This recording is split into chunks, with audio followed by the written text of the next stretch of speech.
బీఆర్ఎస్‌కి అవకాశం ఇవ్వాలి అనుకుంటే బీఆర్ఎస్ తరఫు వాళ్ళు ఏం అడుగుతున్నారు? బీఆర్ఎస్ ఏం హామీ ఇస్తుంది పట్టభద్రులకి? మనము బీఆర్ఎస్ తరపున పట్టభద్రులు ఏం అడుగుతున్నారు అనే దానికంటే ముందుగా అభ్యర్థి వైజ్గా చూసుకుంటే మనం రైట్. అభ్యర్థి వైజ్గా చూసుకుంటే రైట్. రాకేష్ రెడ్డి ఓ ఉన్నత విద్యావంతుడు, పైగా బిట్స్ పిల్లల్లో చదువుకొని బిట్స్ వచ్చాడు. పిల్లల్లో గోల్డ్ చదువుకున్నాడు. మెడలిస్ట్. ఎస్. నేను ఆయనకు సంబంధించిన బయోడేటా మొత్తం చదివినా, నేను చూసారా? అంతా చదివినా. ఆయన 2007లో పాస్అవుట్ అయిపోయాడు. ఓకే. పాస్అవుట్ అయిపోయాక ఆ ఇయరే ఆయనకు అమెరికాలో ఫేస్బుక్లో ఉద్యోగం వచ్చింది. బా. తర్వాత ఇంకొక ఏదో పెద్ద కంపెనీ పేరు గుర్తులేదు నాకు, దాంట్లో కమ్మినాడు. అప్పుడే ఆయనకు 2.5 లక్షల శాలరీ. బా. ఇది 2008లో. అప్పటి నుండి ఒక 5 సంవత్సరాల పాటు ఆయన ఉద్యోగం చేసుకొని 2012లో ఆయన ఈ రాజకీయాల్లోకి వచ్చిండు. ఇక పైగా ఆయన మీద కబ్జా కేసులు లేవు, అవును. బ్లాక్మెయిలింగ్ కేసులు లేవు, అవును. ఆయన ఇతరులను దుర్భాషలాడిండు ఇక పదజాలంతో అనేది లేదు. ఒక క్లీన్ చీట్ అయితే ఆయన కనబడుతున్నది. Yes. సౌమ్యుడు, మంచోడు. అవును. మాట ప్రకారం చూసుకున్నా, అవును. ఆ ప్రవర్తన ప్రకారం చూసుకున్నా, ఆయన బయోడేటా చూసుకున్నా చాలా క్లీన్ చీట్. అవును. పైగా వరంగల్లో వరదలు వచ్చినప్పుడు రాకేష్ రెడ్డి ఒక్కడే తెగించి వరదలలో సాయం చేసిండు. అవునా? ఓకే. నేను చూసిన, చూడకుండా మాట్లాడలేదు. రైట్. ఆ వీడియోలు అన్నీ చూసిన నేను. నిజంగా ఈయన ఏంది, ఈయనకు సంబంధించి ఏంది అసలు, ఓకే. ఈయన పొలిటికల్ కెరీర్ ఎట్లుంది అసలు ఈయనది ఒకసారి పరిశీలిస్తే, ఒక ఎంపీటీసీ, ఎంపీటీసీ కాదు, ఒక కార్పొరేటర్, వరంగల్లో 2వ డివిజన్కి సంబంధించిన కార్పొరేటర్, ఓకే. ఒక నాయక్ లంబాడి బిడ్డ, డిగ్రీయో పీజీయో చదివిన బిడ్డ, సర్వం రాకేష్ రెడ్డి ఖర్చు పెట్టి ఆయన గెలిపించిండట. బా. అన్నీ ఆయన నాకు కాల్ చేసిండు. కాల్ చేసి, అన్న నేను ₹1 కూడా ఖర్చు పెట్టాలి, మొత్తం రాకేష్ రెడ్డి అనే ఖర్చు పెట్టి నన్ను గెలిపించాను.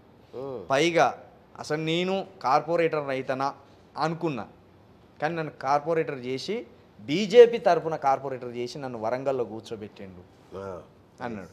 ఉన్న దాంట్లో సాయం చేస్తాడు. ఓకే. ఒకవేళ డబ్బు లేకపోతే మాట సాయము, అక్కడ ఆయన నిలబడితే పని అవుతుంది అంటనో, ఏ అర్ధరాత్రి అయినా పోయి నిలబడి పని చేపిస్తారట. అది ఆయనకున్నది. అది పక్కన పెడితే, ఇప్పుడు ఆయనకున్న క్వాలిఫికేషన్ మెయిన్గా మనం ఒకసారి చదివితే ఆయనకే ఓటేయాలనిపిస్తుంది. ఆయనకే ఓటేయాలనిపిస్తుంది. రైట్. నిన్నగాక మొన్న సోషల్ మీడియాలో ఎక్కువ వైరల్ అవుతుంది, బిట్స్ పిలాని పల్లి బఠానీ అని వైరల్ అవుతుంది. కేటీఆర్ గారు అన్నారు. కేటీఆర్ గారు కూడా అన్నట్టున్నారు. అవును. ఇటు ఏది రాకేష్ రెడ్డి ఏమో బిట్స్ పిలాని, ఈ తీన్మార్ మల్లన్నేమో పల్లి బఠానీ. మరి పల్లి బఠానీ కావాలా, ఈ బిట్స్ పిలాని కావాలా అని ఒక అద్భుతమైన ప్రశ్నను అయితే ఈ పట్టభద్రుల ముందు పెట్టిండు. పట్టభద్రులకు సంబంధించి ఈ బరిలో ఉన్న అభ్యర్థులందరిని ఒకసారి పరిశీలిస్తే, ప్రధానంగా ఇప్పుడు చర్చ పెడుతున్న వారి మీద తీన్మార్ మల్లన్న అన్నట్టు అసలు కన్సిడర్ చేయరు ఎవరు.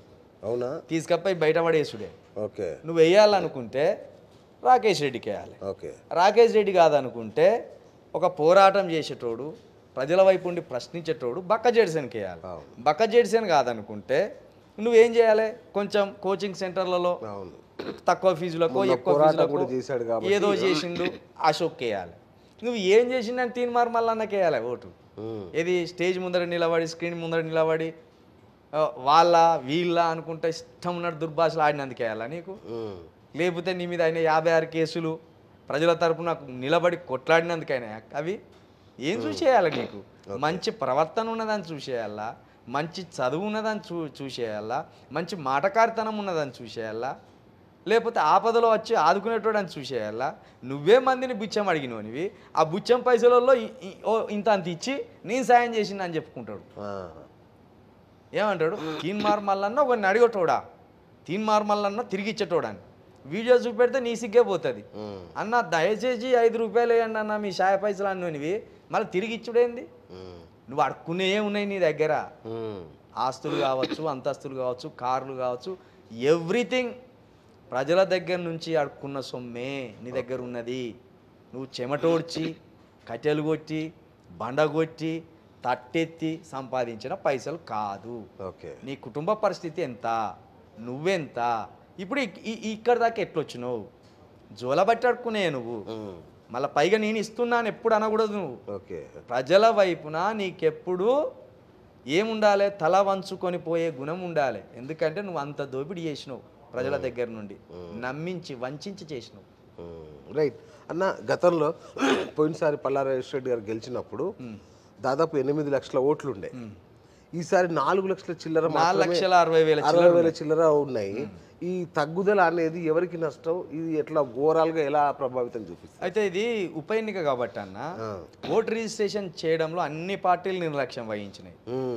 నీకు సగానికి అసలు ఉప ఎన్నికకు మళ్ళీ చేయకుండా ఉండాల్సిందేమో. మళ్ళీ అయితే అది ప్రతిసారి పెడతారు, చేయాల్సిందే, ప్రతిసారి పెడతారు ఓటు హక్కు అప్లై. ఎందుకంటే కొంత కొత్తోళ్ళు కూడా వస్తారు కదా, ఆ అవకాశం ఇవ్వడంలో భాగంగా ఓటు రిజిస్ట్రేషన్ పెడతాడు. నేను లాస్ట్ సార్ నేను వేసిన, మళ్ళీ అప్లై చేసుకొని మళ్ళా చేసుకున్నా. రైట్. కాబట్టి ఓటు రిజిస్ట్రేషన్ ఎవరు చేయలే. ఎవరైతే ఈ ఓటు గురించి అవగాహన ఉన్నదో వాళ్ళు చేసుకునే. అంతే తప్పించి ఇందులో కాంగ్రెస్ ఓటు రిజిస్ట్రేషన్ చేసుకోలేదు, బీఆర్ఎస్ ఓటు రిజిస్ట్రేషన్ చేసుకోలేదు, ఏ పార్టీ ఓటు రిజిస్ట్రేషన్ చేసుకోలేదు.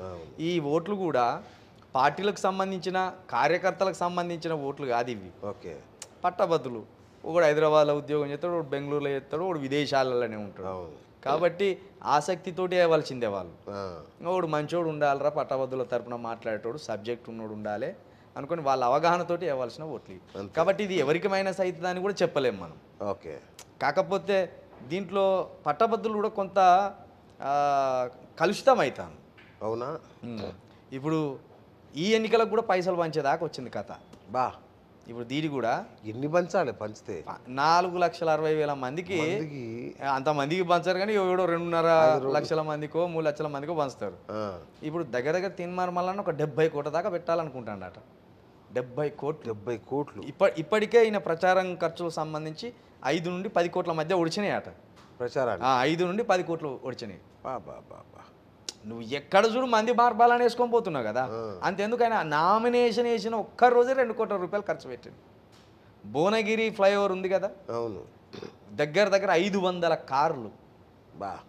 ఆ రోజు ఆయన అంటే నా స్థాయి పెరిగిందని చెప్పుకోవడానికో, లేకపోతే ఆయన నాకు ఇంత డబ్బు అహం వచ్చింది, ఇంత డబ్బు బలుపు ఉన్నదని చూపించుకోవడానికో మొత్తం ఇట్లా డ్రోన్ తోటి ఆ షాట్స్ తీసుకున్నాడు.